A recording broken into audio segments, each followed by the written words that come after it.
শ্রেয়সী দেবী তার দুই ছেলে জয় শুভজিৎ এবং বড় বৌমা মৌমিতার সঙ্গে বাস করে।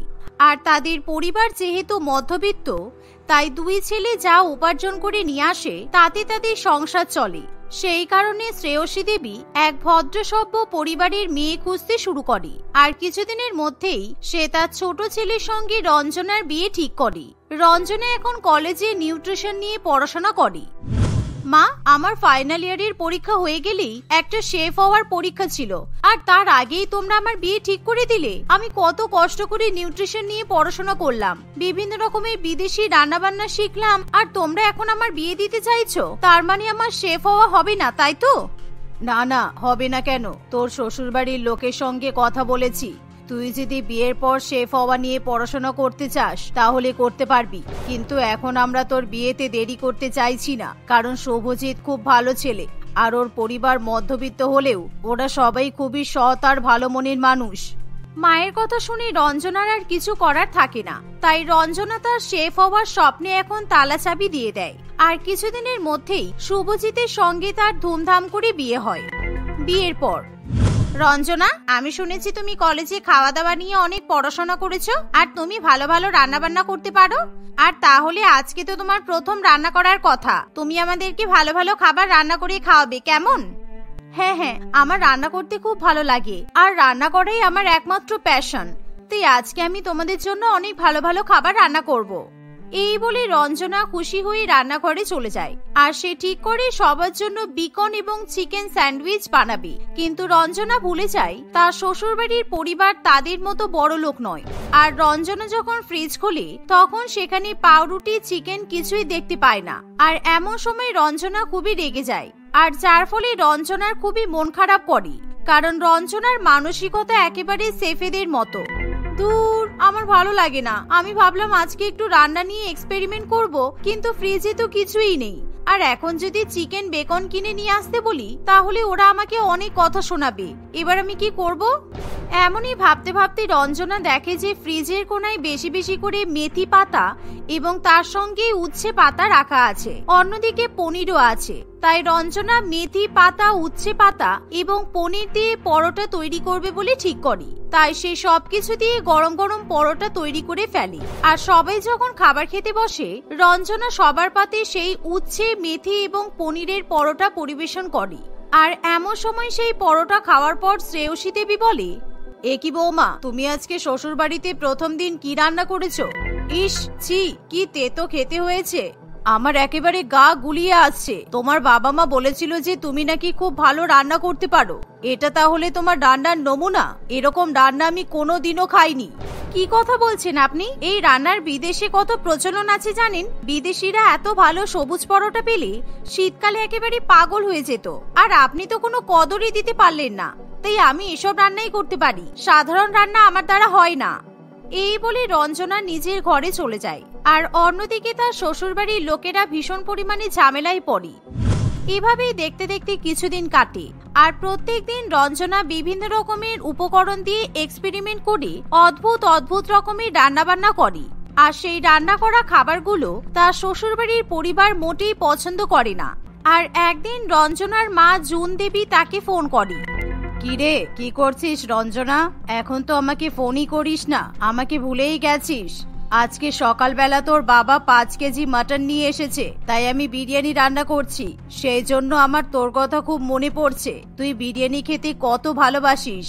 এখন তুই থাকলে তুই নিজেই তো রান্না বান্নাগুলো করতিস। তাই মা, বাবা 5 কেজি মাটন নিয়ে এসেছে, তাহলে তো বিরাট ব্যাপার। আর আমার শ্বশুর বাড়িতে এরা মাটন খেতেই চায় না, কারণ মাটনের অনেক দাম। তুমি একটা কাজ করবে গো মা। হ্যাঁ, কি কাজ করব বল না। তুমি আমার শ্বশুর বাড়ির অ্যাড্রেসে 3 কেজি কাঁচা মাটন হোম ডেলিভারি করে পাঠিয়ে দাও না। তারপর আমি একটা নতুন রকমের ডিশ রান্না করব। কালকে আমি মাস্টার শেফ খুলে দেখছিলাম সবাই মাটন দিয়ে স্টাফ স্যান্ডউইচ রান্না করছিল, আর সেটা দেখে আমারও খুব মাটন দিয়ে স্টাফ স্যান্ডউইচ তৈরি করতে ইচ্ছে করছে।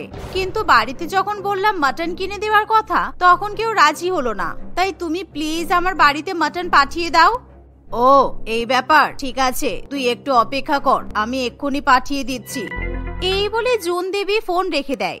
আর সে তার মেয়ের জন্য 3 কেজি কাঁচা পাঁঠার মাংস শ্বশুরবাড়িতে হোম ডেলিভারি করে পাঠিয়ে দেয়, যার ফলে রঞ্জনা মাটন দেখে ভীষণ পরিমাণে খুশি হয়। আর সে তার শ্বশুরবাড়ির লোকেদের জন্য বিভিন্ন ধরনের মাটন স্যান্ডউইচ এবং মাটনের ডিশ রান্না করতে শুরু করে। আর আজকে রঞ্জনা মনে মনে খুবই খুশি, কারণ সে তার নিজের ইচ্ছা মতো রান্না বান্না করতে পারছে। কিন্তু অন্যদিকে বাড়িতে যখন চারিদিকে মাটনের গন্ধ ছড়িয়ে পড়ে, তখন তার বড় জে এবং শাশুড়ি মা ভীষণ পরিমাণে অবাক হয়। কি ব্যাপার বড় বৌমা, আমাদের রান্নাঘর থেকে এত মাটনের গন্ধ আসছে কেন? 1 বছর হয়ে গেল আমরা তো মাটন খাইনি, তাহলে আজকে হঠাৎ করে এরকম গন্ধ কোথা থেকে আসছে? ছোট বৌমা কি রান্না করছে? আমিও তো তাই ভাবছি মা, কিন্তু আপনার ছোট বৌমা বেশ ভালোই রান্না করছে। আসলে রঞ্জনা রান্না বান্না নিয়ে অনেকদিন পড়াশোনা করেছে তো, তাই ও যাই রান্না করুক না কেন মনে হচ্ছে মাটনের গন্ধ বেরোচ্ছে। আমার তো বেশ ভালোই লাগছে। আপনার ছোট বৌমা যদি একটা বড় শেফ হতে পারতো তাহলে খুব ভালো হতো। বলুন। থাক, তোমাকে আর বড় বড় কথা বলতে হবে না, আর একদম ওর মাথার মধ্যে শেফ হওয়ার ব্যাপারটা ঢোকানোর চেষ্টা করবে না। ওই তো ঘাস পাতা দিয়ে কি সব পরোটা রান্না করে, তারপরও সেফ হলে লোকে ওকে পচা ডিম ছুঁড়ে মারবে। আপনি জানেন না এখন এসব খাবারই খুবই ট্রেন্ডিং, আর আপনার ছোট বৌমা কিন্তু ভালোই খাবার রান্না করছে। ছাড়ুন, এখন এসব তর্কে গিয়ে কোনো লাভ নেই। চুপচাপ দুপুরবেলা খাবার খাওয়ার জন্য অপেক্ষা করি চলুন। এই বলে মৌমিতা তার শাশুড়ি মায়ের মুখ বন্ধ করে দেয়। আর দেখতে দেখতে দুপুর হয়ে আসে। দুপুরবেলা সবাই যখন খাবার খেতে বসে, রঞ্জনা সবার পাতে গরম গরম মাটন স্যান্ডউইচ, মাটন পরোটা এবং তার সাথে মাটন কিমা পরিবেশন করে। আর মাটনের এত রকমের ডিশ দেখে সবাই ভীষণ পরিমাণে অবাক হয়। এই যে আজকে আমি আপনাদের জন্য পাঁঠার মাংস রান্না করেছি। আপনাদেরকে দেখে আমার খুব কষ্ট লাগে, কারণ আপনারা টাকা বাঁচাতে গিয়ে মাংস খেতে পারেন না, কিন্তু আজকে আপনারা প্রাণ ভরে মাংস খেয়ে নিন। এটা আবার কেমন ধরনের কথা? আমরা টাকা বাঁচাতে গিয়ে মাংস খেতে পারি না? আর তুমি এত পাঁঠার মাংস পেলে কোথা থেকে? আমার 2 ছেলে তো বাজার থেকে মাংস কিনে নিয়ে আসেনি। আপনারা আম খাচ্ছেন, খেয়ে নিন, গাছগুনি তো কোনো লাভ নেই। আর এই মাটন আমি আমার বাপের বাড়ি থেকে আনিয়েছি। আমার বাবা সকালবেলা আজকে বাজার থেকে 5 কেজি মাটন কিনে নিয়ে এসেছিল। আর অত মাটন আমার বাপের বাড়িতে লাগবে না বলে মা এক্সট্রা মাটন আমার বাড়িতে পাঠিয়ে দিয়েছে। তুমি জানো তোমার এই কাজের ফলে আমি আমার শ্বশুর বাড়ির কাছে কতটা ছোট হয়ে গেলাম? আমি জানি আমি গরিব আর মটন কিনতে পারি না, তাই বলে তুমি তোমার বাপের বাড়ি থেকে পাঁঠার মাংস নিয়ে এসে রান্না করবে আর সেই খাবার আমাদের খেতে দেবে? আমরা এই খাবার কিছুতেই ছুঁয়ে দেখবো না। হ্যাঁ ছোট বৌমা, আমার ছেলে ঠিক কথাই বলেছে। আমরা গরিব হতে পারি, কিন্তু আমাদের মান সম্মান আছে। আমার 2 ছেলে বাজার থেকে যা নিয়ে এসেছে সেই দিয়েই রান্না বান্না হলে আমি খাবো, নচেত আমি খাবো না।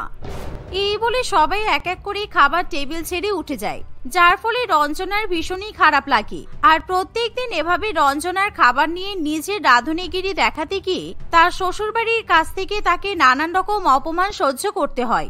আর একদিন রঞ্জনা ঠিক করে সে তার রান্নাঘরে ইটালিয়ান অমলেট বানাবে, আর সেই কারণে সে তার বরের কাছে একটা 10,000 টাকার বাজারের লিস্ট ধরিয়ে দেয়। তুমি ইচ্ছা করে এরকম করছো বলো, যাতে আমি সংসার চালাতে না পারি? আমি কতবার বলেছি আমরা ডাল ভাত খেয়ে বেঁচে আছি, আর তোমাকে তাই খেয়েই থাকতে হবে, কিন্তু তুমি আমার কোনো কথাই তো শুনবে না, তাই না? আমি তোমাকে এখন 10,000 টাকার বাজারের জিনিস কিনে নিয়ে এসে দিতে পারবো না। আমি তোমাদের মতো ডাল ভাত রান্না করে খেয়ে বেঁচে থাকতে পারবো না। বিয়ের আগে তোমরা কি বলেছিলে? হ্যাঁ, যে আমার পড়াশোনা সম্পূর্ণ করাবে আর আমাকে সেফ বানাবে, সেটার কথা তোমার মনে আছে? তাই এখন আমি যা বলবো তোমাকে তাই করতে হবে। প্লিজ তুমি এসব নিয়ে আমার সাথে ঝামেলা করো না, আমার আর ভালো লাগছে না। আজকে আমার অফিসে একটা গুরুত্বপূর্ণ মিটিং আছে, আমাকে ব্রেড টোস্ট বানিয়ে দাও, আমি খেয়ে চলে যাই। পারবো না। যতক্ষণ আমি সেফদের মতো ভালো ভালো খাবার রান্না করতে পারছি ততক্ষণ আমি আর রান্নাঘরে ঢুকবো না। অনেক হয়েছে, আর নয়। এভাবেই বাড়িতে প্রত্যেকদিন ঝগড়া ঝামেলার সৃষ্টি হয়, যার ফলে বাড়ির সবাই একেবারে বিরক্ত হয়ে ওঠে। কিন্তু তবুও রঞ্জনা কারোর কোনো কথা শোনে না। তাই মৌমিতা এবার সবার জন্য সাধারণ খাবার রান্না বান্না করতে শুরু করে, কিন্তু সেই খাবার রঞ্জনা কিছুতেই খেতে চায় না। রঞ্জনা সারাক্ষণ বিভিন্ন রকম খাবার দাবার রান্নার রেসিপি দেখে, এমনকি সে শেফ হওয়ার জন্য জামা কাপড়ও পছন্দ করে। আমাকে আমার বাবা যা টাকা পাঠিয়েছে আমি সেই টাকা দিয়ে একটা সেফের জামা কিনবো আর সেই জামা পরে ঘুরবো। অনেক হয়েছে, আমি আমার ইচ্ছা আর কিছুতেই চেপে রাখতে পারবো না। এই বলে রঞ্জনা খাওয়া দাওয়া ছেড়ে দেয় আর বাজারে গিয়ে নিজের জন্য একটা সুন্দর সাদা রঙের সেফের জামা, সেফের টুপি কিনে নিয়ে আসে। আর রঞ্জনের এরকম কাণ্ড কারখানা দেখে সবাই তাকে বোঝানোর চেষ্টা করে, কিন্তু রঞ্জনা কিছুতেই তার পাগলামি বন্ধ করতে চায় না। আমি তোমার স্বপ্নকে সাপোর্ট করি রঞ্জনা, কিন্তু তুমি এভাবে খাওয়া দাওয়া ছেড়ে দিয়েছো কেন? তুমি যদি খাওয়া দাওয়া না করো তাহলে তুমি সেফ হবে কিভাবে? আর তুমি চিন্তা করো না, আমি তোমার স্বপ্ন পূরণ করব। তুমি মিথ্যা কথা বলছো, আমি তোমার কোনো কথা বিশ্বাস করি না। তুমি প্রথমে এরকম কথা বলেছিলে, কিন্তু তারপর আমার রান্নার কদর কেউ দেয়নি। এভাবেই রঞ্জনা কিছুতেই মৌমিতার কথা বিশ্বাস করতে চায় না। আর দেখতে দেখতে এভাবেই কিছুদিন কাটে। কিন্তু এরই মধ্যে একদিন মৌমিতার ভাই তাকে ফোন করে, কারণ তার ভাই একটা নতুন রেস্টুরেন্ট খুলেছে। আর বর্তমান সমাজে রেস্টুরেন্টের ব্যবসাকে অনেক বড় ব্যবসা বলেই মনে করা হয়, কারণ কোনো রেস্টুরেন্ট যদি একবার নামডাক অর্জন করে ফেলে তাহলে সেই রেস্টুরেন্ট থেকে অনেক অনেক টাকা রোজগার করা যায়। আর যেহেতু মৌমিতার ভাই বিকাশ বিদেশ থেকে খাওয়া দাওয়া নিয়ে পড়াশোনা করেছে, তাই তার এবার একটাই স্বপ্ন, সে বড় রেস্টুরেন্টের মালিক হতে চায়। রঞ্জনা, তোমার এবার স্বপ্ন সত্যি হবে মনে হচ্ছে, কারণ আমার ভাই শহরে একটা বড় রেস্টুরেন্ট খুলছে। আর আমি ওর সাথে কথা বলেছি, ও তোমাকে ওর রেস্টুরেন্টে সেফ হিসেবে নিয়োগ করবে। তুমি রাজি তো? আর তোমাকে মাহিনা বাবদ এখন মাসে 20,000 টাকা দেওয়া হবে। মৌমিতার কথা শুনে রঞ্জনা প্রচন্ড পরিমাণে উৎসাহিত হয়ে পড়ে, কারণ তার স্বপ্ন এবার সত্যি হতে চলেছে। তবে প্রথমে রঞ্জনার শ্বশুরবাড়ির লোকেরা বিষয়টা কিছুতেই মেনে নিতে চায় না, কিন্তু পরে মৌমিতা তার শাশুড়ি মায়ের সঙ্গে কথা বললে শেষ পর্যন্ত শ্রেয়সী দেবী রাজি হয়। ঠিক আছে, আমি অনুমতি দিলাম, কিন্তু আমার পরিবারের মান সম্মান যেন নষ্ট না হয়। আপনাদের বাড়ির বউ এত সুন্দর কাজ করছে, এতে আপনাদের সম্মান নষ্ট হবে কেন? বরঞ্চ সম্মান বাড়বে। রঞ্জনা নিজের স্বপ্ন পূরণ করতে পারছে, আর আমাদের এই গরিব শ্বশুরবাড়ি থেকে এই স্বপ্ন পূরণ করা মানে অনেক বড় ব্যাপার। আর এই সুযোগ যখন রঞ্জনা পেয়েছে, তাহলে আমি ওকে কিছুতেই এটা হাতছাড়া করতে দেব না। এই বলে মৌমিতা রঞ্জনাকে বিকাশের সঙ্গে দেখা করাতে নিয়ে যায়। আর বিকাশ সেদিন রঞ্জনার হাতে রান্না খেয়ে ভীষণ পরিমাণে খুশি হয়। আর দেখতে দেখতে যখন কিছুদিনের মধ্যেই রেস্টুরেন্ট তৈরি হয়ে যায়, সেই সময় বিকাশ রঞ্জনাকে বলে, রঞ্জনা দি, আমার তোমার উপর পুরো ভরসা আছে। আর তুমি কালকে সকাল থেকে সেফের জামা পরে রেস্টুরেন্টের কাছে আমার সাথে নিয়োগ হবে। আমরা দুজনে অনেক ভালো ব্যবসা করব আর রেস্টুরেন্টের নাম উজ্জ্বল করে তুলবো। হ্যাঁ, আমি দেশ বিদেশের অনেক রান্না জানি। এই শহরে সেসব রান্না কেউ কল্পনাও করতে পারবে না। তাই আমাদের রেস্টুরেন্ট অনেক অনেক নামডাক অর্জন করবে। তুমি একদম চিন্তা করো না। তোমার ব্যবসা সফল করতে আমি তোমার সঙ্গে আছি, কারণ এই দিনটা পাওয়ার জন্যই তো আমি অনেক অপেক্ষা করেছি। এই বলে পরের দিন সকাল থেকে রঞ্জনা তাড়াতাড়ি ঘুম থেকে উঠে পড়ে, আর সে তার সেফের ড্রেস পরে রেস্টুরেন্টে গিয়ে উপস্থিত হয়। সেদিন রঞ্জনা খুব সুন্দর সুন্দর দেশি বিদেশি খাবার রান্না করে। আর রঞ্জনার হাতে সেই সমস্ত রান্না বান্না খেয়ে রেস্টুরেন্টের কাস্টমাররা প্রচন্ড পরিমাণে খুশি হয়। আর এভাবেই দেখতে দেখতে বিকাশের রেস্টুরেন্টের ব্যবসা রমরমিয়ে চলতে শুরু করে। আর কয়েক মাস পর রঞ্জনা আরো বেশি বেশি টাকা উপার্জন করতে শুরু করে, যার ফলে রঞ্জনা এবং তার পরিবার প্রচন্ড পরিমাণে খুশি হয়। আর দেখতে দেখতে কিছুদিনের মধ্যেই রঞ্জনার শ্বশুরবাড়ির আর্থিক অবস্থা এবং পারিবারিক অবস্থার উন্নতি ঘটে। রতনলাল তার বাবার গ্রামের জমি বিক্রি করে গ্রামের মাটিতে একটা বড় রেশনের দোকান করেছে। সে গ্রামের লোকেদের সেই দোকান থেকে রেশন বিক্রি করে। আর হঠাৎ করে সে 1 বছরের মধ্যে অত্যাধিক পরিমাণে বড়লোক হয়ে ওঠে, কারণ তার রেশনের ব্যবসা অনেক লাভবান ছিল। যখন সরকারের পক্ষ থেকে বড় বড় রেশনের গাড়ি গ্রামে আসে, তখন রতনলাল বেশি বেশি টাকা দিয়ে নিজের দোকানের জন্য রেশন কিনে নেয়। আর তারপরেই শুরু হয় কারচুপি। বাহ রতন, তুমি কিন্তু ব্যবসার একটা ভালোই বুদ্ধি বের করেছো। আর তুমি আমাকে প্রত্যেকদিন খুব ভালো ভালো সরষের তেল, সাদা তেল আর সাথে আটা, হলুদ, গোলমরিচ, লঙ্কা গুঁড়ো বিক্রি করে দিচ্ছ। আমার তো বেশ ভালোই লাগছে। আর তোমার জন্য আমি এইসব কিনে আমার মুদির দোকানে বিক্রি করে অনেক টাকাও লাভ করছি। সে তো আমি বুঝতেই পারছি। আসলে তুমিও হরিলাল আর আমি রতনলাল, দুই লাল লাল মিলে একেবারে ব্যবসা করে টাকা কামিয়ে লাল হয়ে যাব। এভাবেই রতনলাল তার রেশনের দোকান থেকে বড়লোক হরিলাল বাবুর মুদির দোকানে বিক্রি করে। আর সে দেখতে দেখতে আরো বড়লোক হয়ে যায়। প্রত্যেকদিন বাড়িতে বসে সে হাজার হাজার টাকা গণে, কিন্তু সে টাকার লোভে ভুলে যায় যে তার রেশন দোকান থেকে গরিব মানুষেরা অনেক কষ্ট করে টাকা জমিয়ে রেশন কিনতে আসে। সে গরিব মানুষদের আর্থিক অবস্থা এবং তাদের স্বাস্থ্যের দিকে কোনো খেয়াল না রেখেই তাদের রেশনে খারাপ খারাপ জিনিসপত্র মিশিয়ে দেয়। একদিন যেই শহর থেকে সরকারের পক্ষ থেকে রেশনের গাড়ি আসে, তখনই রতনলাল বাবু এই রেশনের মধ্যে আমি চালের সাথে বেশি করে পাথর, ডালের সঙ্গে বেশি করে কাকড় আর সাথে লঙ্কার গুঁড়োর মধ্যে ইটের গুঁড়ো মিশিয়ে দিলাম। আর ভালো ভালো রেশনগুলো দোকানে সাইড করে দিই। ভালো রেশনগুলো তো আমি হরিলালকে বিক্রি করে দেবো। তারপর নয় হরিলাল এর মধ্যে পাথর কাকড় মিশিয়ে নিজের মুদির দোকানে বিক্রি করবে, সে আমার দেখার দরকার নেই। এই বলে রতনলাল সব রেশনে বেশি বেশি করে ইট পাথর বালি মেশাতে শুরু করে। গ্রামের লোকেরা তার কাছ থেকে রেশন কিনতে এলে সেই রেশন গ্রামের লোকেদের কাছে সে একই দামে বিক্রি করে। আর গ্রামের লোকেরা যেহেতু গরিব, তাই তারা অবুঝের মতো সেই জিনিসপত্র মেশানো রেশনই খেতে শুরু করে। একদিন রতনলাল রেশন দোকান থেকে বাড়ি ফিরে এসে টাকা গুনছে এমন সময়, ও বাবা বাবা, অনেকদিন তো হলো আমরা সিনেমা দেখতে যাই না, চলো না আমরা গ্রামে একটা সিনেমা হলে সিনেমা দেখে আসি, তাহলে আমার মনটাও ভালো হয়ে যাবে। আর আমার পরীক্ষাও শেষ হয়ে গেছে তো বাবা, তাই চলো না। তুই আমার ছেলে হয়ে গ্রামের সিনেমা হলে সিনেমা দেখতে যাবি? মোটেই না। চল আজকে আমি আর তুই আর তোর মা শহরে গিয়ে সিনেমা দেখে আসবো। আর শহরে অনেক বড় বড় সিনেমা হল আছে, আর সাথে শপিং করার জায়গাও আছে। তাই আমরা তিনজনে একসাথে সিনেমা দেখবো, তারপর খেয়ে দিয়ে বাড়ি ফিরবো। কি ব্যাপার গো, তুমি এখন হঠাৎ করে আমাদের শহরে সিনেমা দেখাতে নিয়ে যাচ্ছ? আমি তো শুনেছি শহরে সিনেমা হলে টিকিটের দাম অনেক বেশি, তাই বেকার বেকার এত টাকা খরচা করে কোনো লাভ নেই। তোমার বড় গ্রামের সব থেকে বড় রেশন দোকানের মালিক, আর তুমি টাকা চিন্তা করছো? আমার কাছে এখন অনেক টাকা হয়ে গেছে, তাই তুমি ওসব ব্যাপারে কোনো চিন্তা করো না। চলো আমরা গিয়ে সিনেমা দেখে আসি। এই বলে রতনলাল বাবু তার স্ত্রী এবং ছেলেকে শহরে নিয়ে যায়। আর সেখানে গিয়ে হাজার হাজার টাকা খরচ করে বড় সিনেমা হলে সিনেমা দেখে পপকর্ন খায় এবং গ্রামে ফিরে আসে। এভাবেই প্রত্যেকদিন সে ভালো করে ব্যবসা একেবারে পেতে বসে। একদিন রতনলালের দোকানে সবাই লাইন দিয়ে রেশন কিনছে এমন সময়, বাবা রতন, কিছুদিন ধরে দেখছি তোমার রেশন থেকে যে চাল কিনছি তার মধ্যে কিন্তু পাথর বেশি থাকছে, ডালের মধ্যেও কাকড় থাকছে। তুমি কি ভালো করে রেশন দেখে বিক্রি করছো না? হ্যাঁ সেই তো কাকিমা, আমি তখন রেশন দোকানের মালিক হয়ে ডাল থেকে কাকড় আর চাল থেকে পাথর বাঁচতে বসি, তাই তো? তোমরা যে আমাকে কি ভাবো কি জানি, আমাকে সরকারের পক্ষ থেকে যা রেশন দেওয়া হয় আমি তাই তোমাদেরকে দিই। সুতরাং এই খেতে হলে খাও, না হলে না খাও। বেকার লাইনে দাঁড়িয়ে এখন আমার মাথা খেও না, এখনো অনেক লোক রেশন নিতে বাকি আছে। না না বাবা, তুমি রাগ করছো কেন?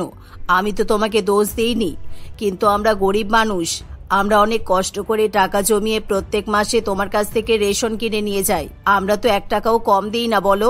তাই তুমি সরকারের লোকেদের বলো যাতে চাল ডাল আটা একটু ভালো করে দেয়, কারণ আটার মধ্যে সাদা সাদা ময়দা মেশানো থাকে, রুটি ছিঁড়ে খাওয়া যায় না। এত শক্ত রুটি তৈরি হয়, তেল দিয়ে রান্না করছি না জল দিয়ে রান্না করছি সেটাও বোঝা যায় না। বাবা, তোমরা তো দেখছি গরিব হয়ে ভালোই আটা ময়দার মধ্যে স্বাদের পার্থক্য বুঝে গেছো। আর অত তেল দিয়ে রান্না করে খেতে হবে না, তোমাদের পেটে তেল সহ্য হবে না। যাও এখন যাও, তোমাদেরকে যা রেশন দেওয়ার দিয়ে দিয়েছি। এই বলে রতনলাল সেই বুড়ি মহিলা কমলাকে নিজের দোকান থেকে তাড়িয়ে দেয় এবং বাড়িতে ফিরে সে ঠিক করে নিজের বউ এবং সন্তানকে নিয়ে আজকে শহরের বড় শপিং মল থেকে নিজেদের জন্য বাড়ির রেশন কিনতে যাবে। তাই তারা দুপুরবেলা খাওয়া দাওয়া করার সময় রতনলাল বাবু বলে, আগের মাসে শহরের শপিং মল থেকে বাসমতি চালটা খুব ভালো এনেছিলাম, কি সুন্দর গন্ধ, আর একটা পাথর পর্যন্ত নেই। ওই জন্য বলে দামি জায়গা থেকে রেশন কিনলে খাওয়া দাওয়া করে সত্যিই আরাম। যেমন চাল সুন্দর, তেমন আটাও সুন্দর, তেমন তেলও সুন্দর। তেলের রং তো একেবারে সোনার মতো চকচক করছিল। হ্যাঁ তুমি ঠিক কথাই বলেছো। দেখতে হবে না, এই মাসে রেশন কিনতে তুমি 20,000 টাকা খরচা করেছো, কিন্তু চাল শেষ হয়ে যাচ্ছে, চালটা কিনে নিয়ে এসো। সেদিন সন্ধ্যাবেলা তারা আবার শহরের বড় শপিং মলে মাসকাবারির রেশন কিনতে চলে যায়। আর সেখানে গিয়ে অনেক অনেক চালের বস্তা, সুন্দর সুন্দর তেলের বোতল, আটার প্যাকেট দেখে চম্পা দেবী একেবারে অবাক হয়, কারণ সে এরকম জিনিসপত্র শপিং মল থেকে আগে কোনোদিনও কেনেনি। তাই সেদিন তারা অনেক অনেক রেশন পত্র কিনে ফেলে আর অনেক টাকাও খরচ করে। বাবা, এখানে কত চকলেট আছে, তারপর ম্যাগি আছে, চাউমিনও আছে, আমি সবকিছু কিনবো। বাবা, তুমি আমাকে সবকিছু কিনে দাও, আমি এগুলো বাড়িতে নিয়ে গিয়ে খাবো। না না, ওইসব কিছু কেনার দরকার নেই, ওগুলো খেলে শরীর খারাপ করবে। তোমাকে আমি এগুলো খেতে দেব না। রেশন কিনতে গিয়ে সব টাকা খরচ করার কোনো দরকার নেই। তুমি চুপ করো গিন্নি, কিচ্ছু হবে না। শহরের বড় লোকের ছেলেটা মাসের রেশনে Maggi, chips, cold drinks, chocolate সবকিছু কেনে, তাই আমাদের ছেলেও সবকিছু কিনবে, আর তার জন্য আমি টাকা দেবো। আর এসব খেলে শরীর কিছুই খারাপ হবে না, কারণ শহরে সবাই তো খায়, তাই আমার ছেলে ওই দামি দামি খাবার খাবে। আর আজকে আমরা বাড়ি ফেরার সময় বড় রেস্টুরেন্টে খেয়ে তারপর বাড়ি ফিরবো। আচ্ছা ঠিক আছে, আমারও আর বাড়ি গিয়ে রান্না করতে ইচ্ছে করবে না। এই বলে রতনলাল তার বউ এবং বাচ্চাকে নিয়ে রেস্টুরেন্ট থেকে খেয়ে গ্রামে ফিরে যায়। একদিন কমলা তার নাতনি চুমকির জন্য ডাল ভাত রান্না করছে এমন সময়, ও ঠাকুমা, আমি এই ডাল ভাত কিছুতেই খেতে পারছি না, ভাতের মধ্যে কতগুলো পাথর, দেখো আমার দাঁতে ভীষণ ব্যথা করছে, তার উপর ডালের মধ্যে কাকড় ভর্তি, আর তুমি যে লঙ্কার গুঁড়ো দিয়ে ডাল রান্না করো তার মধ্যে মনে হয় ইটের গুঁড়ো মেশানো আছে, আমি এসব খেতে পারবো না। আমি সবকিছু জানি রে মা, কিন্তু কি করব বল, আমাদের গ্রামে একটাই তো রেশনের দোকান আছে, তাই আমাদের এসব আজে বাজে রেশনই কিনতে হয়। তোকে এগুলোই খেতে হবে, আমার কিছু করার নেই, কারণ আমরা গরিব, আমাদের বড় জায়গা থেকে রেশন কেনার মতো তো ক্ষমতা নেই। এই বলে কমলা তার নাতনিকে ওইসব আজে বাজে খাবার নিজের হাতে খাইয়ে দেয়। আর পরের দিন সকালবেলা ঘুম থেকে ওঠার পরই চুমকির ভীষণ পরিমাণে শরীর খারাপ করে, আর তার পেটেও প্রচন্ড পরিমাণে ব্যথা শুরু হয়। সে ব্যথায় ভীষণ পরিমাণে কান্নাকাটি করতে থাকে, কারণ বাচ্চা মেয়ে পেটের ব্যথা সহ্য করতে পারে না। ঠাকুমা, আমার পেটে খুব ব্যথা করছে, আমার পেটে ভীষণ ব্যথা করছে, তুমি আজকে আমাকে ডাক্তারের কাছে নিয়ে চলো না ঠাকুমা, আমার পেটে ব্যথা না হলে কমবে না। এত চিন্তা করিস না মা, আমি তোকে এক্ষুনি ডাক্তারের কাছে নিয়ে যাচ্ছি, এক্ষুনি পেটের ব্যথা ঠিক হয়ে যাবে, কোনো কষ্ট হবে না তোর। এই বলে কমলা তার নাতনিকে সরকারি চিকিৎসা কেন্দ্রে নিয়ে যায়, কারণ তার বড় ডাক্তারের কাছে যাওয়ার মতো ক্ষমতা নেই। কিন্তু সেখানে গিয়ে সে দেখে যে গ্রামের গরিব মানুষেরা পেটে ব্যথার জন্য আগে থেকে লাইন দিয়ে দাঁড়িয়ে আছে, কারণ সকলেই রতনলালের দোকানের রেশনের জিনিসপত্র খেয়ে শরীর খারাপ করেছে। সেই সময় কমলারও কিছু করার থাকে না, সে অটো করে পাশের গ্রামের এক বড় ডাক্তারের কাছে চলে যায়। না মাসিমা, আমি আপনার নাতির চিকিৎসা করতে পারবো না, কারণ আমি ফিস ছাড়া চিকিৎসা করি না। আর আপনি আমাকে টাকা দিন, আমি নিশ্চয়ই আপনার নাতির চিকিৎসা শুরু করে দেবো। দেখুন ডাক্তার বাবু, আমার কাছে এখন টাকা নেই, আমার গলায় এই ছোট্ট সোনার চেনটা আছে, আপনি এই চেনটা নিজের কাছে রেখে দিন, আর দয়া করে আমার নাতনিকে সুস্থ করে তুলুন, না হলে আমার নাতনি পেটে ব্যথায় মরে যাবে। ডাক্তারবাবু সোনার চেন হাতে নিয়ে চুমকি চিকিৎসা করতে শুরু করে দেয়। চুমকির পেটে ব্যথা কমানোর জন্য সে সাধারণ ওষুধ দিয়ে সেখান থেকে কমলা এবং চুমকিকে চলে যেতে বলে। অন্যদিকে কিছুক্ষণ পর রতনলাল সেই ডাক্তারের চেম্বারে এসে হাজির হয়, আর ডাক্তারকে অনেক অনেক টাকা দেয়, কারণ ডাক্তারবাবুকে রতনলাল আগে থেকেই টাকা দিয়ে হাত করে রাখে। এরকম রেশন খেয়ে যেহেতু সকলের শরীর খারাপ হচ্ছে, তাই রতনলালের উপর যাতে ডাক্তারবাবু কোনো কেস না করে সেই জন্য তাকে অনেক অনেক টাকা দেওয়া হয়। এভাবেই দেখতে দেখতে কিছুদিন কাটে।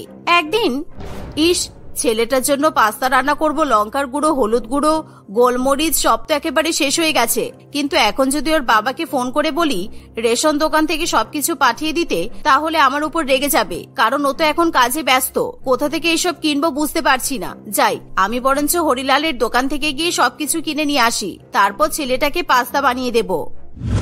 এই কথা বলে চম্পা তাদের বাড়ির চাকরকে হরিলালের দোকানের লঙ্কা গুঁড়ো, মরিচের গুঁড়ো এবং তার সঙ্গে হলুদ গুঁড়ো কিনতে পাঠিয়ে দেয়, আর হরিলাল সেই চাকরকে সব জিনিসপত্র দিয়ে দেয়। হরিলালও যেহেতু রতনলালের মতোই সমস্ত খাবারের জিনিসপত্রে ইটের গুঁড়ো, পাথরের গুঁড়ো মিশিয়ে বিক্রি করে, তাই সেও প্রচন্ড পরিমাণে বড়লোক ছিল।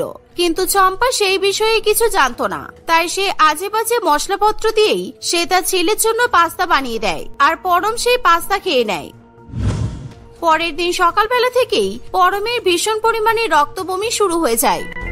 মা, ও মা, আমার পেটে খুব যন্ত্রণা করছে মা, তুমি দয়া করে আমাকে বাঁচিয়ে নাও, কিছুতেই আমার বমি বন্ধ হচ্ছে না, কালকে পাস্তা খাওয়ার পর থেকে আমার শরীর খুব খারাপ হয়ে গেছে।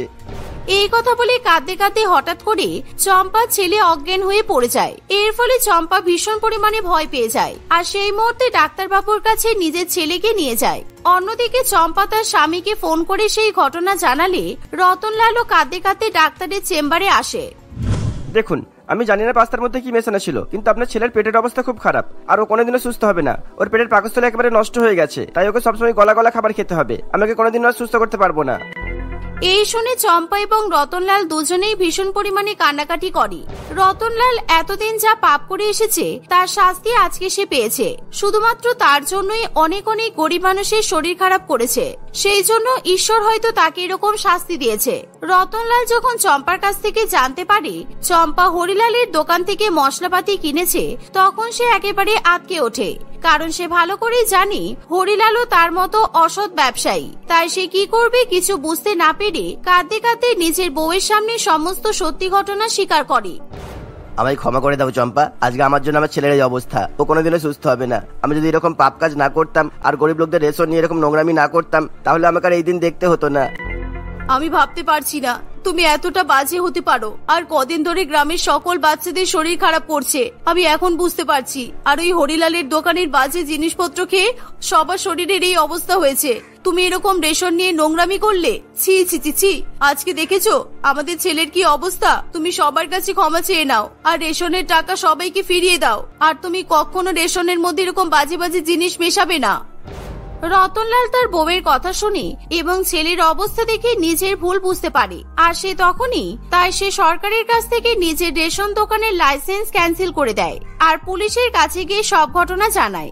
সেই সাথে গরিব মানুষের কাছে সে হাত জোর করে ক্ষমা চায় আর তাদের সকলের রেশনের টাকাও ফিরিয়ে দেয়। কিন্তু সে যেহেতু নিজের মুখে সত্যি ঘটনা স্বীকার করে, তাই পুলিশ তাকে ধরে নিয়ে যায় না, বরঞ্চ প্রত্যেক মাসে তাকে কিছু টাকা সরকারের রেশনের খাতে দিতে হয়। আর তারপর থেকে কোনোদিনও রতনলাল ধনী হয়ে গরিবদের রেশন নিয়ে ছেলে খেলা করে না।